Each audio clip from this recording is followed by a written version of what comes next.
Hello guys, welcome to MST academy. So நம்ம இந்த வீடியோவில் என்ன பார்க்க போகிறோம் பார்த்தீங்கன்னா, செவன்த்து ஃபர்ஸ்ட் இயல் தான் பார்க்க போகிறோம். செவன்த்து தமிழ் புக்கில் முதல் இயல் பார்க்க போகிறோம். ஸோ ஆல்ரெடி பார்த்தீங்கன்னா சிக்ஸ்த்து தமிழ் புக்கில் இருக்கிற 9 இயல்களுமே வீடியோ போட்டிருக்கோம். ஸோ அது பிளேலிஸ்டில் இருக்கும், போய் பாருங்க. ஸோ இதில் வந்து இன்னைக்கு பார்த்தீங்க அப்படின்னா இந்த வீடியோவில் செவன்த்து தமிழ் புக்கில் ஃபர்ஸ்ட் இயல் பார்க்கலாம்.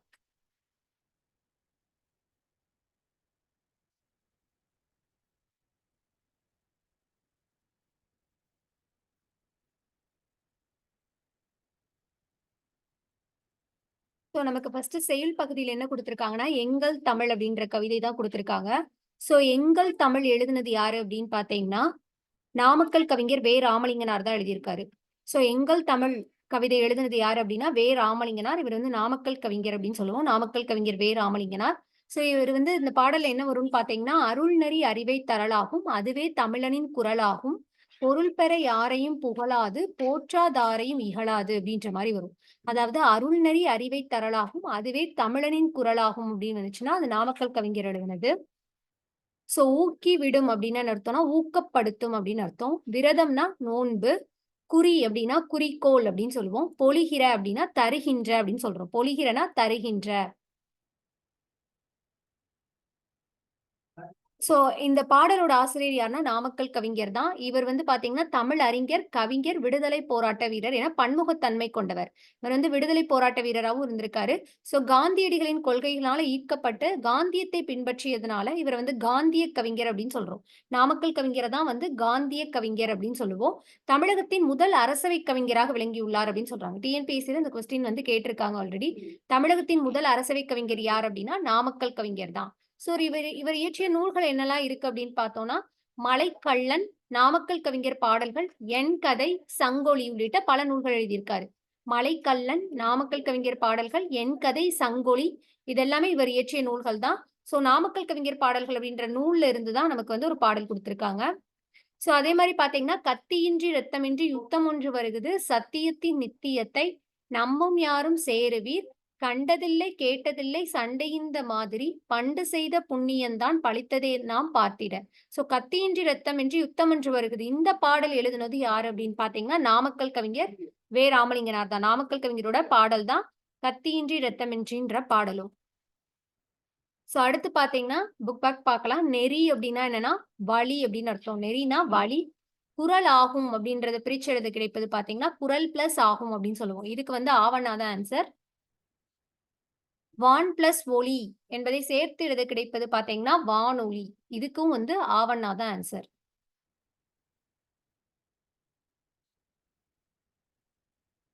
சோ அடுத்த பாடல் பாத்தீங்கன்னா ஒன்றல்ல ரெண்டல்ல. இது எழுதுனது யாரு அப்படின்னு பாத்தீங்கன்னா உடுமலை நாராயண கவி தான் எழுதியிருக்காரு. ஒன்றல்ல ரெண்டல்ல அப்படின்ற பாடல் எழுதுனது உடுமலை நாராயண கவி. சோ ஒன்றல்ல ரெண்டல்ல தம்பி சொல்ல ஒப்புமை இல்லாத அற்புதம் தமிழ்நாட்டில் அப்படின்ற மாதிரி எழுதியிருப்பாரு. அதே மாதிரி பாத்தீங்கன்னா பகை வென்ற திறம்பாடும் பரணி வகை செலும் பரிபாடல் களம்பகங்கள் 8 தொகை வான் புகழ் கொண்ட குரலோடு அகமும் புறமும் செம்பொருள் கண்ட தமிழ்ச்சங்க இலக்கிய பெருஞ்செல்வம் அப்படின்ற மாதிரி எழுதியிருப்பாரு.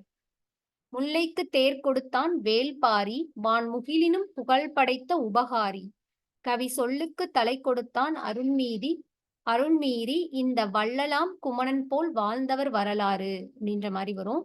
சோ இதுல வந்து பாத்தீங்கன்னா ஒப்புமைனா என்ன அர்த்தம் அப்படின்னா இணைன்னு சொல்லுவோம். ஒப்புமைனா இணை, அற்புதம்னா விந்தை அப்படின்னு சொல்றோம். முகில்னா மேகம், உபகாரினா வள்ளல் அப்படின்னு சொல்றோம்.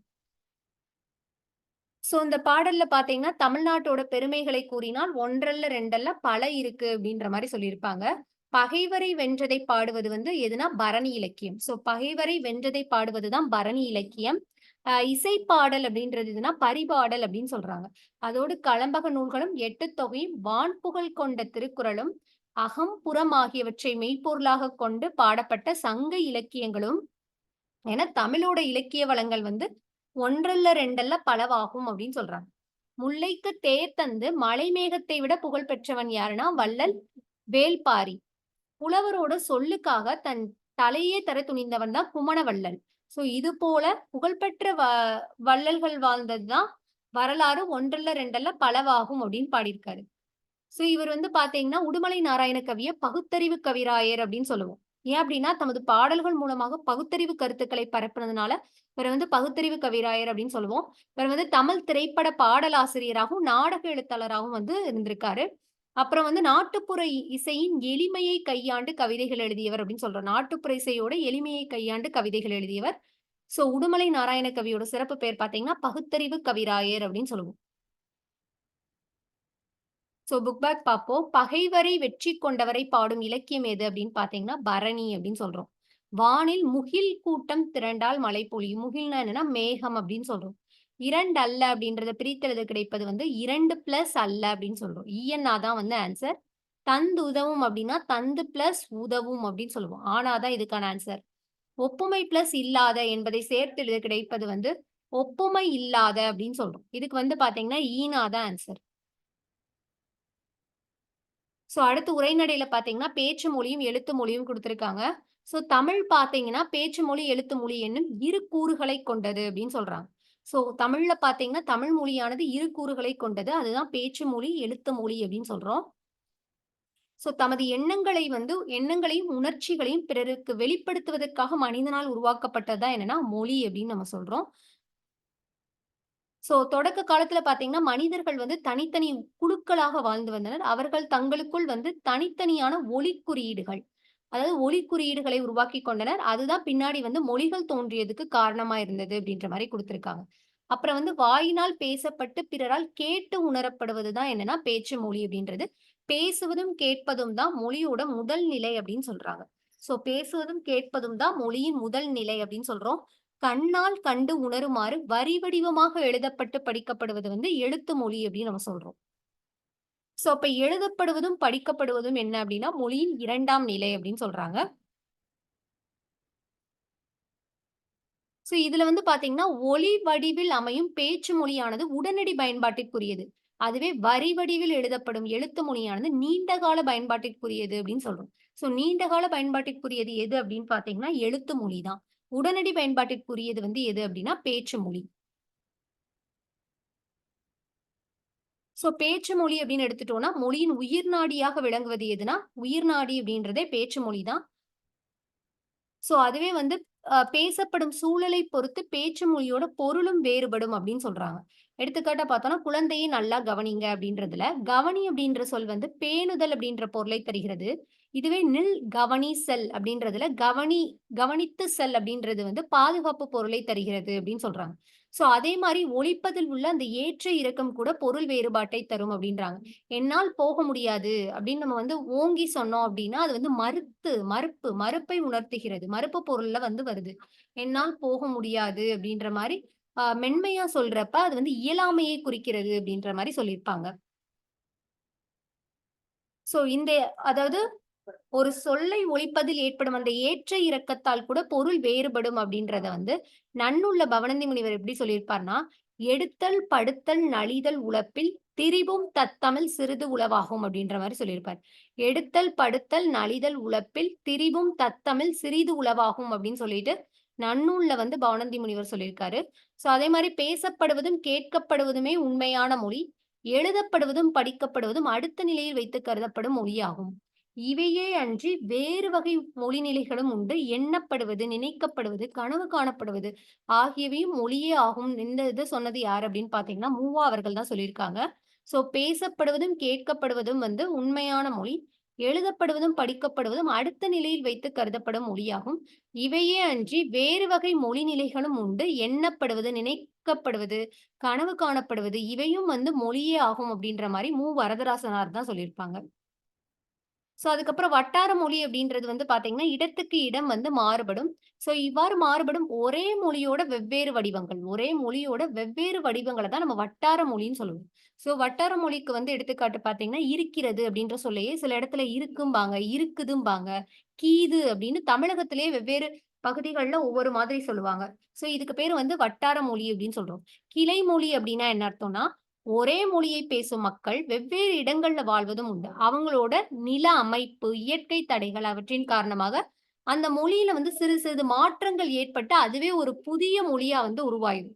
சோ அந்த மாதிரி உருவாகுற அந்த புதிய மொழி தான் வந்து நம்ம கிளை மொழி அப்படின்னு சொல்றாங்க. சோ ஒரு மொழியில இருந்து இன்னொரு ஒரு புதிய மொழி தோன்றியதுன்னா, அத வந்து நம்ம கிளை மொழி அப்படின்னு சொல்றோம். இப்ப ஃபார் எக்ஸாம்பிள் பார்த்தோம்னா, தமிழ்ல இருந்து பிற திராவிட மொழிகள், அதாவது கன்னடம், தெலுங்கு, மலையாளம் இந்த மாதிரி பிற திராவிட மொழிகள்லாம் வந்து பார்த்தீங்கன்னா, கிளை மொழிகளா தோன்றியிருக்கு.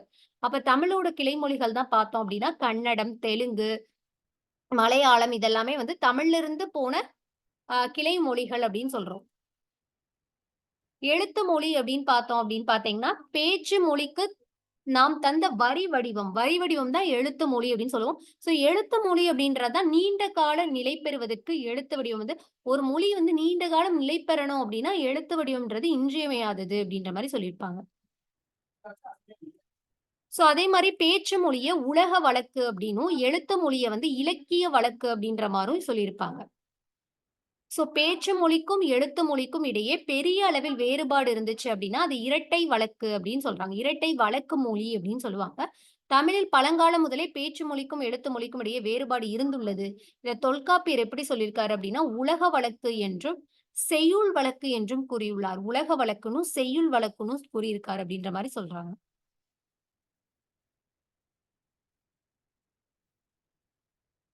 ஸோ கேட்டல், பேசுதல் அப்படின்ற முதல் நிலையில தான் குழந்தைகளுக்கு வந்து தாய்மொழி அறிமுகமாகிறது அப்படின்னு சொல்றாங்க.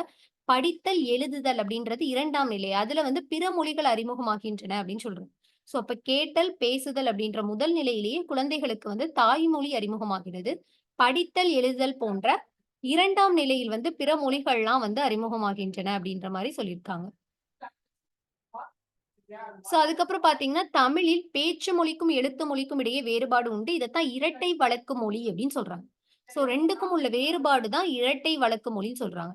இக்காலத்திலயும் பார்த்தீங்கன்னா, புதிய அறிவியல் கண்டுபிடிப்புகள் மூலம் சான்றோர்களோட உரைகள்லாம் பார்த்தீங்கன்னா, ஒலிப்பதிவு மற்றும் ஒளிப்பதிவு. அப்படின்னா என்னன்னா, ஆடியோ அண்ட் வீடியோலாம் வந்து சேவ் பண்றாங்க. சோ அப்படி இருக்கறனால, பேச்சு மொழியும் கூட நீண்ட காலம் நிலைத்து நிற்கும் நிலை ஏற்பட்டுள்ளது அப்படின்ற மாரி சொல்லியிருப்பாங்க. சோ அதுக்கப்புறம் பார்த்தீங்கன்னா எளிய நடையில் தமிழ் நூல் எழுதிடவும் வேண்டும். இலக்கண நூல் புதிதாக இயற்றுதலும் வேண்டும். வெளியுலகில் சிந்தனையில் புதிது புதிதாக விளைந்துள்ள எவற்றினிற்கும் பெயர்கள் எல்லாம் கண்டு, தெளிவுறுத்தும் படங்களோடு சுவடியெல்லாம் செய்து, செந்தமிழை செழுந்தமிழாய் செய்வதுவும் வேண்டும். இது சொன்னது யாருன்னா, பாவேந்தர் பாரதிதாசன் தான் சொல்லியிருக்காரு. அதாவது எளிய நடையில் தமிழ் நூல் எழுதிடவும் வேண்டும். இலக்கண நூல் புதிதாக இயற்றுதலும் வேண்டும்னு சொன்னது யாருன்னா, பாரதிதாசன். பாரதிதாசன் தான் சொல்லியிருக்காரு. அதே மாரி செந்தமிழ் மொழியை செந்தமிழ் செழுந்தமிழாய் விளங்க பாடுபடுவோம் அப்படின்னு சொன்னது வந்து பாரதிதாசன் தான். சோ மொழியின் முதல் நிலை வந்து என்ன அப்படின்னா, பேசுதல், கேட்டல் அப்படின்னு சொல்றோம். ஒலியின் வரி வடிவம், வரி வடிவம் தான் நம்ம எழுத்து அப்படின்னு சொல்லுவோம். தமிழின் கிளை மொழிகள்ல ஒன்று வந்து என்னன்னா, தெலுங்கு அப்படின்னு சொல்றோம். பேச்சு மொழியை வந்து உலக வழக்கு அப்படின்னும், எழுத்து மொழிய தான் வந்து இலக்கிய வழக்கு அப்படின்னும் சொல்லுவாங்க.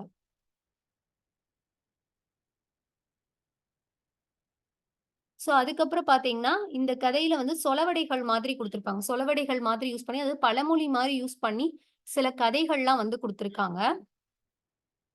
சோ, இந்த கதைகள்ல யூஸ் பண்ணியிருக்க பழமொழிகள்லாம் வந்து நீங்க பார்த்து வச்சுக்கணும். ஏன் அப்படின்னா, இந்த பழமொழியிலிருந்து நமக்கு வந்து டிஎன்பிசிலருந்து கொஸ்டின்ஸ் கேட்டிருக்காங்க. அது எப்படின்னா, ஆம் "புண்ணுக்கு மருந்து போட முடியும், பிடிவாதத்துக்கு மருந்து போட முடியுமா?" சோ, இந்த மாதிரி இதுலருந்து பார்த்தீங்கன்னா, 4 ஆப்ஷன்ஸ் குடுத்து, இந்த இடத்துல வந்து என்ன வரும்? அந்த மாதிரி கேட்பாங்க.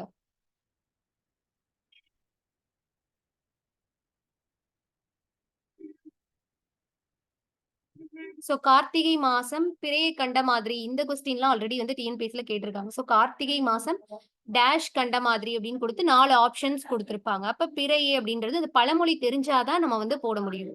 சோ அப்ப இதுல யூஸ் பண்ணியிருக்க பழமொழி எல்லாமே வந்து நம்ம பார்த்து வச்சுக்கணும். சோ புண்ணுக்கு மருந்து போட முடியும். புடிவாதத்துக்கு மருந்து போட முடியுமா? அணை உடைஞ்சு போன வெள்ளம் அழுதாலும் வராது. விளைச்சலுக்கும் வெள்ளாட்டுக்கும் சென்ம பகைங்கிற மாதிரி. எறும்பு ஊர கல்லும் தேயுங்கிற மாதிரி. உழைக்கிற மாடு தான் ஊருக்குள்ள விலை போகும். அடைமழை விட்டாலும் செடி மழை விடாது. நெனச்சதாம் கழுத எடுத்ததாம் ஓட்டங்கிற மாதிரி.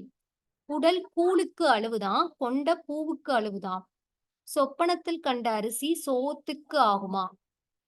நல்ல பாம்பு படம் எடுக்கலாம், நாக்கலாம்பூச்சி படம் எடுக்கலாமா?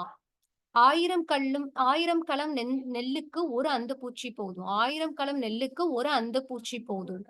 ஆள் கூடுனா பாம்பு சாகுமா? கைய ஊனித்தான் கரணம் போட முடியும். காவடி பாரம் சுமக்கிறவனுக்கு தான் தெரியும். இருப்பவனுக்கு புலி ஏப்பம், இல்லாதவனுக்கு பசி ஏப்பம். 4 வீட்ல கல்யாணமா, நாய்க்கு அங்கேயும் இங்கேயும் ஓட்டமா. அவ்வப்பொழுது போக்குவதிலும், தவப்பொழுது நல்லதும்பாங்க. அவ்வப்பொழுதுன்றதுன்னா, வீணாக பொழுத போக்குவதிலயும் வந்து தவப்பொழுது நல்லதும்பாங்க. பாடி பாடி குத்துனாலும் பதறு அரிசி ஆகுமா? அதிர அடிச்சா உதிர விளையும். குத்துக்கல்லுக்கு என்ன குளிரா வெயிலாங்கிற மாதிரி. அகழியில் விழுந்த முதலைக்கு அதுவே சொர்க்கம். கார்த்திகை மாசம் பிறைய கண்ட மாதிரி. அதை விட்டாலும் கதி இல்ல, அப்பால போனாலும் விதி இல்ல. தட்டி போட்ட ரொட்டிக்கு புரட்டி போட ஆள் இல்லாம. அள்ளுறவன் பக்கத்துல இருந்தாலும் கிள்ளுறவன் பக்கத்துல இருக்கக்கூடாது. அமாவாசை இருட்டில் பெருச்சாளிக்கு போன இடமெல்லாம் பலிதான். சோ இதெல்லாம் பாத்தீங்கன்னா, இதுல யூஸ் பண்ணியிருக்கிற பழமொழி. பழமொழிகள். சோ இதுல இன்னும் டிஎன்பிசில வந்து கொஸ்டின்ஸ் கேட்பாங்க. சோ இந்த பழமொழிகள் மட்டும் பார்த்து வச்சுக்கணும். சோ அதுக்கப்புறம் இலக்கணம் பார்க்கலாம். இலக்கணத்துல பார்த்தீங்கன்னா, குற்றியல் உகரம், குற்றியல் இகரம் குடுத்திருக்காங்க. சோ ஏற்கனவே நம்ம வந்து பார்த்திருப்போம். தமிழ் எழுத்துக்கள் பார்த்தீங்கன்னா 2 வகையா பிரிப்போம். முதல் எழுத்து, சார்பெழுத்துன்னு சொல்லிட்டு. சோ முதல் எழுத்து அப்படின்னு எடுத்துட்டோம்னா, உயிரெழுத்து 12, மெய்யெழுத்து 18. ஆக 30 எழுத்துக்களும் தான் நம்ம வந்து முதல் எழுத்துக்கள் அப்படின்னு சொல்லுவோம். சோ சார்பெழுத்து அப்படின்றது இந்த முதல் எழுத்துக்களை சார்ந்து பிறக்கும் எழுத்துக்கள் தான் வந்து நம்ம சார்பெழுத்துக்கள் அப்படின்னு சொல்லுவோம். சார்பெழுத்துக்கள் பார்த்தோம்னா 10 வகைப்படும். அதான் என்னன்னா, உயிர்மெய், ஆயுதம், உயிரிழைப்படை, ஒற்றிழைப்படை, குற்றியலிகரம், குற்றியலுகரம், ஐகார குறுக்கம், ஔகார குறுக்கம், மகர குறுக்கம், ஆயுத குறுக்கம் அப்படின்னு சொல்லிட்டு 10 வகைகள் வந்து நம்ம சொல்லியிருக்கோம். இதுல பார்த்தீங்கன்னா, சார்பெழுத்துல இருக்கிற குற்றியலுகரம், குற்றியலிகரம் பத்தி குடுத்திருப்பாங்க. சோ குற்றியலுகரம் அப்படின்றது பார்த்தீங்க அப்படின்னா, சோ இப்ப இந்த சொல்ல பார்த்தீங்கன்னா, குழந்தை, வகுப்பு, பாக்கு ஆகிய சொல்ல பார்த்தோம்னா, கு அப்படின்ற எழுத்தை வந்து உச்சரிப்பதுல அந்த வேறுபாடு இருக்கும். அதாவது என்னன்னா, அவ்வெழுத்து வந்து சொல்லோட முதலிலும், இடையிலும் வரும்போது, முழுமையா ஒலிக்கிறது. அதுவே வந்து இறுதியில் வரும்போது, ஒரு மாத்திரைக்கு பதிலாக அரை மாத்திரை அளவே ஒலிக்கிறது அப்படின்னு சொல்றாங்க. இப்ப குழந்தை, வகுப்பு அதுல பார்த்தீங்கன்னா, அந்த கூன்ற எழுத்தானது முழுவதுமா வந்து ஒலிக்கிறது. அதுவே பாக்குல பார்த்தோம்னா, பாக் அப்படின்னு தான் சொல்லுவோம். அப்ப அந்த கூன்ற எழுத்தானது அரை மாத்திரை அளவு தான் வந்து குறைந்து ஒலிக்கிறது அப்படின்னு சொல்றாங்க. அப்ப கு மட்டும் இல்ல, இந்த மாரி குசிடு, துபுரு இது வந்து என்ன அப்படின்னா, 6 வல்லின உகரங்கள் அப்படின்னு சொல்றோம். சோ வல்லின எழுத்துக்கள் வந்து என்னென்ன இருக்கு அப்படின்னா, கசட, தபர அப்படின்னு சொல்லுவோம். சோ அந்த 6 வல்லின உகரம். உகரம்னா என்னன்னா, அந்த இப்ப இக்கு பிளஸ் உ, கு. இச்சு பிளஸ் உ, சு. இட்டு பிளஸ் உ, டு. இத்து பிளஸ் உ, து. இப்பு பிளஸ் உ, பு. இட்டு பிளஸ் உ, ரு. சோ அப்ப அந்த மாதிரி பார்த்தீங்க அப்படின்னா, 6 வல்லின உகரங்கள் அப்படின்னு சொல்றோம். இந்த குசுடு, துபுரு தான் 6 வல்லின உகரங்கள். சொல்லோட இறுதியில வரும்போது மட்டும் ஒரு மாத்திரைக்கு பதிலாக அது அரை மாத்திரை அளவு குறைந்து ஒலிக்கும். சோ இவ்வாறு குறைந்து ஒலிக்கும் உகரம் தான் குற்றியல் உகரம் அப்படின்னு சொல்றோம். சோ இந்த குற்றியல் உகரம் வந்து எப்படி பிரிப்போம் அப்படின்னு பார்த்தீங்கன்னா, குறுமை பிளஸ் இயல் பிளஸ் உகரம் அப்படின்னு சொல்லிட்டு பிரிப்போம். சோ இந்த இது பார்த்தீங்கன்னா, ஆல்ரெடி டிஎன்பிசில கேட்டிருக்காங்க. சோ குற்றியல் உகரம் வந்து எப்படி பிரிப்போம் அப்படின்னா, குறுமை பிளஸ் இயல் பிளஸ் உகரம் அப்படின்னு சொல்லிட்டு பிரிப்போம். சோ அப்ப குற்றியலுகர சொற்கள் என்னலாம் இருக்கு அப்டின்னா, இந்த குசுடு, துபுரு அப்டின்ற எழுத்துக்கள் பார்த்தீங்கன்னா, இறுதியில வர்ற மாதிரி இருக்கிற எழுத்துக்கள் எல்லாமே நம்ம குற்றியல் உகரம் அப்டின்னு சொல்லுவோம். சோ குற்றியல் உகர சொற்கள் அப்டின்ற மாரி சொல்லுவோம். இப்ப காசு, சு வந்திருக்கு. எக்கு, கு வந்திருக்கு. பயறு, ரு வந்திருக்கு. பாட்டு, டு வந்திருக்கு. பந்து, து வந்திருக்கு. சால்பு, பு வந்திருக்கு. சோ அப்ப குசுடு, துபுருல முடிஞ்சிருந்தது எ முடிஞ்சிருக்க சொற்கள் எல்லாமே நம்ம வந்து குற்றியல் உகரம் அப்டின்னு சொல்றோம். அதே மாதிரி பார்த்தீங்கன்னா, முற்றியலுகரம் அடுத்து. முற்றியலுகரம்னா என்னன்னா, ஒரு தனிக்குறில் எழுத்தை அடுத்து வரும் வல்லின உகரங்கள் ஒரு மாத்திரை அளவு முழுமையாக ஒலிக்கும்ன்றாங்க. சோ அதாவது என்னன்னா, இந்த குசுடு, துபுருவே முன்னாடி ஒரு தனி குறில் மட்டும் வந்திருக்கு. ஒரே ஒரு குறில் எழுத்து மட்டும் தனியா வந்திருக்கு அப்டின்னா, அது வந்து முழுமையா ஒலிக்கும். அந்த அந்த வல்லின உகரம் பார்த்தீங்கன்னா, முழுமையாக ஒலிக்கும் அப்டின்னு சொல்றாங்க. அதே மாதிரி வந்து வல்லினம் அல்லாத உகரங்கள் எப்போதும் முழுமையாக ஒலிக்கும். வல்லினம் அல்லாத உகரங்கள் அப்டின்னா, அந்த குசுடு, துபுருவ தவிர மத்த ஏதாவது எழுத்து வந்திருந்தாலும், அதுவும் வந்து முழுமையாக ஒலிக்கும் அப்டின்ற மாரி சொல்லியிருக்காங்க. இவ்வாறு ஓசை குறையாமல் ஒரு மாத்திரை அளவில் முழுமையாக ஒலிப்பதை முற்றியல் உகரம். இப்ப பார்த்தோம்னா, புகு, குவுக்கு முன்னாடி ஒரே ஒரு தனிக்குறில் எழுத்து வந்திருக்கு. சூக்கு முன்னாடி பான்ற ஒரே ஒரு தனிக்குறில் எழுத்து வந்திருக்கு. டூக்கு முன்னாடி வீன்ற ஒரே ஒரு தனிக்குறில் எழுத்து வந்திருக்கு. அதே மாரி அது, வரு, மாவுல பார்த்தீங்கன்னா, குசுறு துபுருவே இல்ல. அத தவிர வேற ஏதாவது அம் மெல்லின உகரமோ, இல்லைன்னா வந்து மாவு வந்திருக்கு. 7 அப்ப இது வந்து பார்த்தீங்கன்னா, மெல்லின உகரம். ஆ மெல்லின உகரமோ, இடையின உகரமோ வந்திருந்தது. அதுக்கு முன்னாடி வந்து ஒரு தனி குறில் இந்த மாரி இல்லைன்னா நெடில் வந்திருந்தது அப்படின்னாலும், அதுவும் முற்றியல் உகரம் வகையைச் சேர்ந்ததா தான் இருக்கும். ஸோ அப்ப வந்து பார்த்தீங்கன்னா, வல்லின உகரத்துக்கு முன்னாடி ஒரு தனி குறிலையும், அதுவே வல்லினம் அல்லாத உகரங்கள் வந்திருந்தாலும், அது வந்து முழுமையாக ஒலிக்கும். அதாவது ஓசை குறையாமல் ஒரு மாத்திரை அளவிலேயே வந்து முழுமையாக ஒலிக்கும். ஸோ அதத்தான் நம்ம முற்றியல் உகரம் அப்படின்னு சொல்றோம். ஸோ இதான் வந்து முற்றியல் உகரம். அடுத்து வந்து பார்த்தீங்கன்னா, தமிழ் எழுத்துக்களை வந்து குறிப்பிடுவதற்கு அசை சொற்கள பயன்படுத்துவோம். அது என்னென்ன அசை சொற்கள் இருக்கு அப்படின்னு பார்த்தீங்கன்னா, கரம், கான், காரம், கேனம் அப்படின்றத 4 அசை சொற்கள். இதுல வந்து குறில் எழுத்தை குறிக்கிறதுக்கு கரம் அப்படின்ற அசை சொல்ல வந்து பயன்படுத்துறாங்க. குறில் எழுத்துக்களை குறிக்கணும்னா கரம். கரம்ன்றது அசை சொல் தான். எடுத்துக்காட்டா அகரம், இகரம், உகரம் அப்படின்றாங்க. நெடில் எழுத்துக்களை குறிக்க வந்து கான் அப்படின்ற அசைச்சொல் பயன்படுத்துறாங்க. ஐகான், ஔகான் அப்படின்னு. குறில், நெடில் 2யுமே குறிக்கிறதுக்கு வந்து காரம் அப்படின்ற அசைச்சொல் வந்து பயன்படுத்துவாங்க. மகாரம், ஏகாரம், ஐகாரம், ஔகாரம் அப்படின்னு. ஆயுத எழுத்தை குறிக்கிறதுக்கு தான் வந்து கேனம் அப்படின்ற அசைச்சொல்ல வந்து பயன்படுத்துறாங்க. எடுத்துக்காட்டு வந்து அக்கேனம் அப்படின்னு சொல்றோம். அடுத்து குற்றியல் உகரத்தோட வகைகள் அப்படின்னு பார்த்தோம்னா, குற்றியல் உகரம் வந்து அதுக்கு முன் உள்ள எழுத்தை கொண்டு 6 வகையாக பிரிக்கப்படும்னு சொல்றாங்க. அதாவது குற்றியல் உகரம் தனக்கு முன் உள்ள எழுத்தை கொண்டு 6 வகையா பிரிச்சிருக்காங்க. அதான் என்ன அப்படின்னு பார்த்தீங்கன்னா, நெடில் தொடர் குற்றியல் உகரம், ஆயுத தொடர் குற்றியல் உகரம், உயிர்த்தொடர் குற்றியல் உகரம், வன்தொடர் குற்றியல் உகரம், மென்தொடர் குற்றியல் உகரம், இடைத்தொடர் குற்றியல் உகரம் அப்படின்னு சொல்றோம். இப்ப நெடில் தொடர்னா ஒண்ணும் கிடையாது. இந்த குற்றியல் உகர எழுத்துக்கள் இருக்குல்ல, அதாவது குசுடு, துபுரு அதுக்கு முன்னாடி ஒரே ஒரு தனி நெடில் எழுத்து மட்டும் வந்திருந்தது அப்படின்னா, அது வந்து நெடில் தொடர் குற்றியல் உகரம். இப்ப இந்த பார்த்தீங்கன்னா, பாகு, கூக்கு முன்னாடி பான்ற ஒரே ஒரு நெடில் எழுத்து தான் வந்திருக்கு. மாசு, ஸுக்கு முன்னாடி வந்து பார்த்தீங்கன்னா, மான்ற ஒரே ஒரு நெடில் எழுத்து தான் வந்திருக்கு. பாடு, காது, ஆறு இந்த மாரி அந்த குசுடு, துபுரு அப்படின்ற எழுத்துக்களுக்கு முன்னாடி ஒரே ஒரு தனி நெடில் மட்டும் வந்திருந்தது அப்படின்னா, அது வந்து நெடில் தொடர் குற்றியல் உகரம் அப்படின்னு சொல்றோம். அடுத்ததுவே ஆயுத தொடர் குற்றியல் உகரம் அப்படின்னா, இந்த குசுடு, துபுருன்ற எழுத்துக்களுக்கு முன்னாடி ஆயுத எழுத்து வந்திருந்தது. அதாவது அக்கண்ணா வந்திருந்தது அப்படின்னு பார்த்தீங்கன்னா, அது வந்து ஆயுத தொடர் குற்றியல் உகரம் அப்படின்னு சொல்றோம். அதுவே உயிர் தொடர் குற்றியல் உகரம் அப்படின்னு பார்த்தீங்கன்னா, இந்த குற்றியல் உகர எழுத்துக்களுக்கு முன்னாடி உயிர்மெய் எழுத்து வந்திருந்தது. தனிநெடில் அல்லாத உயிர்மெய் எழுத்துக்கள் வந்திருந்தது அப்படின்னா, உயிர் தொடர் குற்றியல் உகரம். பார்த்தீங்கன்னா, அரசு. அப்ப ஸுக்கு முன்னாடி இருக்கு. வ பிரிச்சோம்னா பிளஸ் ஆன் தான் சொல்லுவோம். ஆன்றது வந்து என்னது? ஒரு உயிரெழுத்து. கயிறு, பிரிச்சா பிளஸ் ஈன்றது உயிரெழுத்து. இந்த மாரி உயிர்மெய் எழுத்து வந்திருந்தது அப்டின்னா, அதாவது குசுடு, துபுருக்கு முன்னாடி உயிர்மெய் எழுத்து வந்திருந்ததுன்னா, அது வந்து உயிர்த்தொடர் குற்றியல் உகரம் அப்டின்னு சொல்றோம். வன்தொடர் குற்றியல் உகரம்னா, அந்த குற்றியல் உகர எழுத்துக்களுக்கு முன்னாடி வந்து பார்த்தீங்கன்னா, வல்லின மெய்யெழுத்துக்கள். அதாவது கசட, தபறல இருக்கிற வல்லின மெய்யெழுத்துக்கள் வந்திருந்தது அப்டின்னா, அது வந்து வன்தொடர் குற்றியல் உகரம். எடுத்துக்காட்டு பாக்கு, பேச்சு, இந்த கூக்கு முன்னாடி இருக்கிற இக்கு, சூக்கு முன்னாடி இருக்கிற இச்சு இதெல்லாமே பார்த்தீங்கன்னா, வல்லின மெய்யெழுத்துக்கள். அதனால இது வந்து வன்தொடர் குற்றியலுகரம் சொல்றோம். அதே மாரி மென்தொடர் குற்றியலுகரம்னா, மெல்லின மெய்யெழுத்துக்கள் வந்திருந்தது. அந்த குசுடு துபுருக்கு முன்னாடி மெல்லின மெய்யெழுத்துக்கள் வந்திருந்ததுன்னா, அது வந்து மென்தொடர் குற்றியலுகரம் அப்படின்னு சொல்லுவோம்.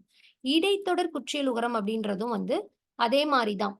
அந்த குற்றியலுகர எழுத்துக்களுக்கு முன்னாடி இடையினை மெய்யெழுத்துக்கள் வந்திருந்தது. இடையின மெய்யெழுத்துக்கள் வந்திருந்துச்சு அப்படின்னா, அது வந்து இடைத்தொடர் குற்றியலுகரம் அப்படின்னு சொல்றாங்க.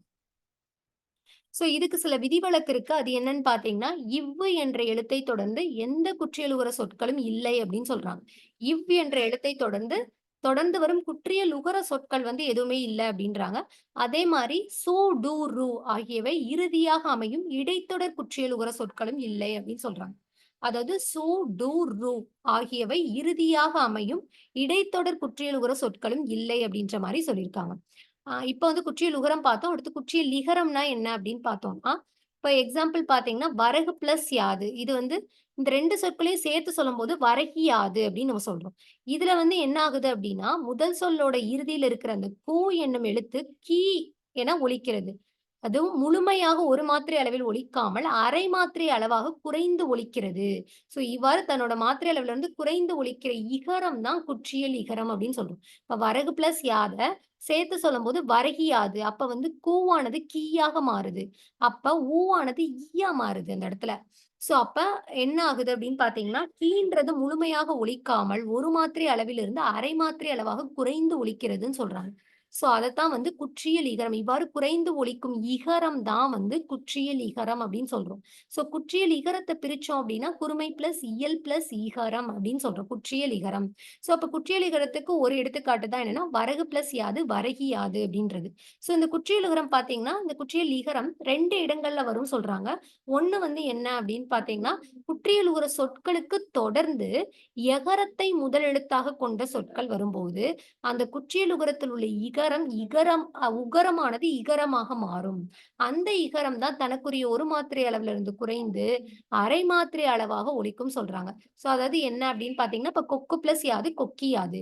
சோ கொக்குன்றது ஒரு குற்றியலுகர சொல். அதுக்கு பக்கத்துல என்ன வந்து சேருது? யான்னு ஸ்டார்ட் ஆகுற மாரி ஒரு சொல் வருது. அப்ப அந்த யான்னு வர்றப்ப, இந்த கூவானது கீயா மாறுது. அப்ப அந்த ஊ வந்து உங்களுக்கு என்ன ஆகும்னா, ஈயா மாறுதுல்ல. அது வந்து ஒரு அளவுல இருந்து குறைந்த அரை மாத்திரை அளவாக ஒலிக்கிறது அப்படின்னு சொல்றாங்க.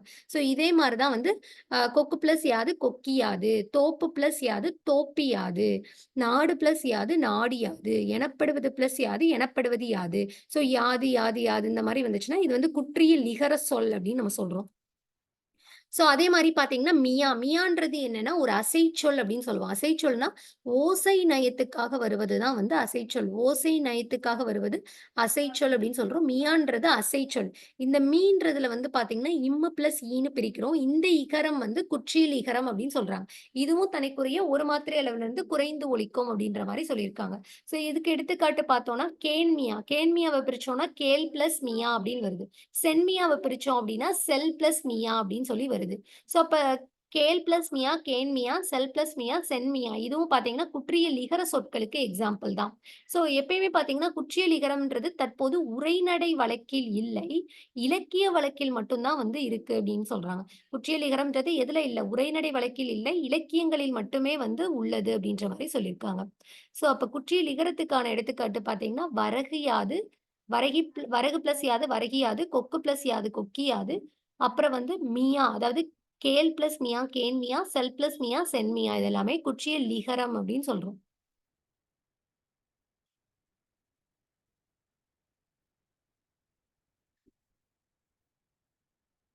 ஸோ அதுக்கப்புறம் வந்து பார்த்தீங்கன்னா, திணைன்றது வந்து இரு வகைப்படும் சொல்றோம்.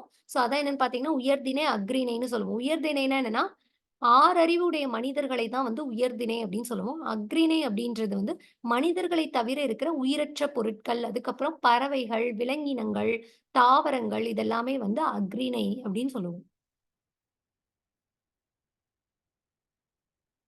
ஸோ இதுல பார்த்தீங்க அப்டின்னா, தொகை சொற்களை விரித்தெழுதுகன்னு குடுத்துருக்காங்க. தொகை சொல்னா என்ன? மறைந்து வருவது. மறைந்து வரும் சொற்களை விரித்தெழுதுக அப்டின்னு மீனிங். ஸோ இருதிணை அப்டின்னா 2 திணை இருக்குன்னு அர்த்தம். உயர்திணை, அஃறிணைன்னு சொல்றோம். முக்கணினா 3 கனிகள் அப்டின்னு அர்த்தம். மா, பலா, வாழை அப்டின்னு சொல்லுவோம். முத்தமிழ்னா 3 தமிழ்கள். இயல், இசை, நாடகம் அப்டின்னு சொல்லுவோம். நாற்றிசைனா 4 திசைகள். கிழக்கு, மேற்கு, வடக்கு, தெற்குன்னு சொல்லுவோம்.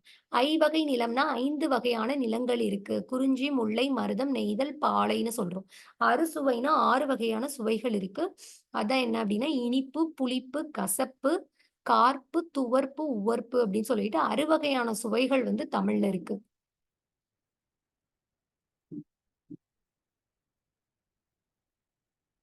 ஸோ அதுக்கப்புறம் கலைச்சொல் பார்க்கலாம். ஸோ கலைச்சொல்ல வந்து பார்த்தீங்க அப்டின்னா, மீடியான்னா என்ன அர்த்தம்னா, ஊடகம் அப்டின்னு சொல்றோம். மீடியானா ஊடகம்.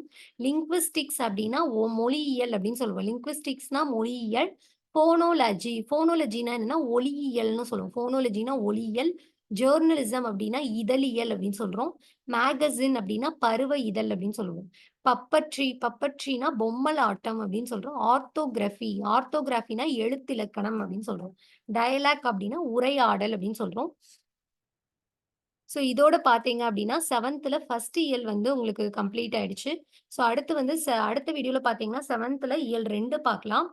அ இந்த வீடியோ உங்களுக்கு பிடிச்சிருந்துச்சுன்னா லைக் பண்ணுங்க. மறக்காம நம்ம சேனல சப்ஸ்கிரைப் பண்ணி வச்சுக்கோங்க. Thank you.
பட்டியல் முடிஞ்சிருச்சு மேம். இது சேவ் பண்ணுங்க. ஸ்டாப் ரெக்கார்ட் குடுத்துட்டீங்களா? இல்ல. பாஸ் தான் பண்ணியிருக்கேன்.